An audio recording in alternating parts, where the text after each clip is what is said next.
Thank you, Susan. And your opening really highlights the how our book and your mission are in sync.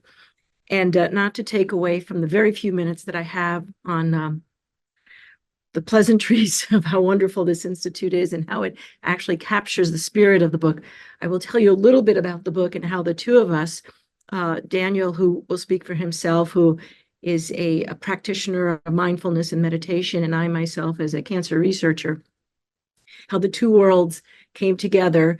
Sort of the book is all really around mind body. And my persona has been to always try to understand the biological underpinnings, in my case of cancer. But we learned over the years that there's many ways in which cancer can come about. And one of the most well-studied ways is this interaction between gene and environment. And I introduce the word environment because I use it as a catch-all. Environment here meaning lifestyle. Environment can mean interventions, etc. And so what we found is that not only do you have to understand the biological underpinnings of the genetics, but also you need to also understand the biological underpinnings of these lifestyles or interventions. And one way in which my lab has done that is to give the biological handle, the objective way of measuring the impact of lifestyle or interventions or environment writ large is through the measurement of telomeres. And telomeres, just very briefly, is a way, an objective measure of how healthy your cells are. So we know that as cells get older, the telomeres get shorter and they die off, which in a normal way is a normal process.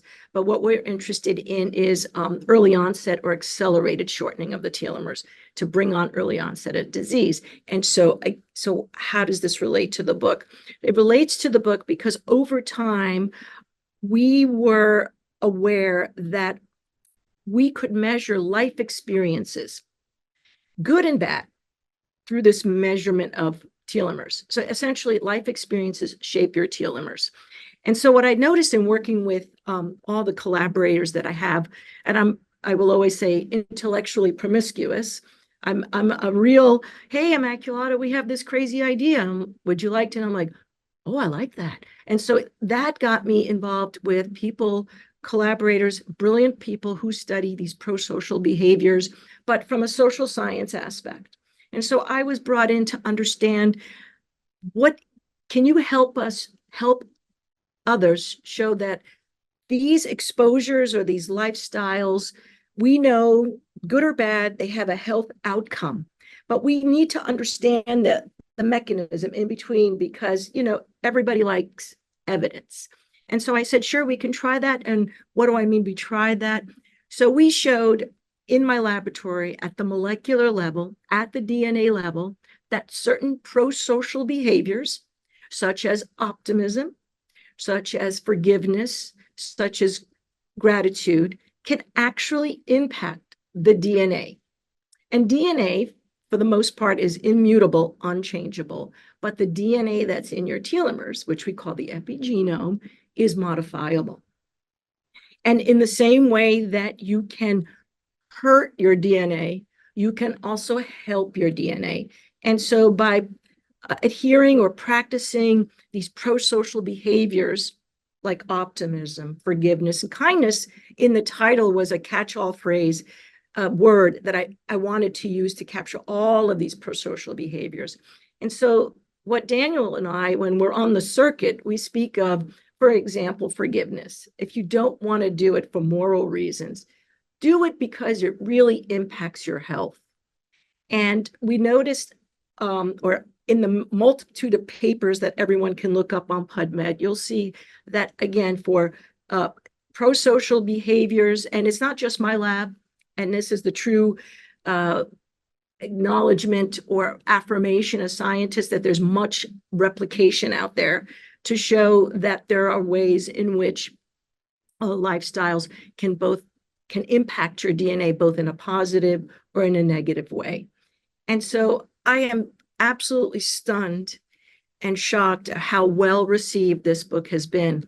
Not so much the book itself, but the concepts that we can, through these pro-social behaviors, impact health span so that we don't need to be sick so early, right? No one is here, at least I am not trying to promote life until with infinite life. What I'm trying to promote is a healthy lifespan. The years that one spends are healthy, as you said, flourishing, thriving.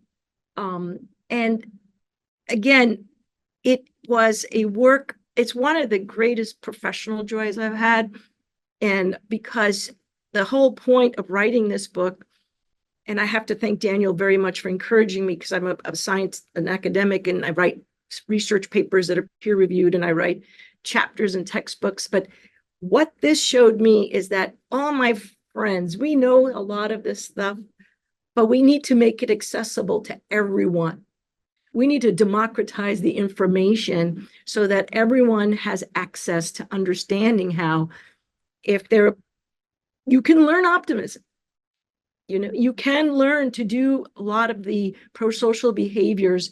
You can learn to forgive, because when you forgive, we all know you're letting go of the grudge.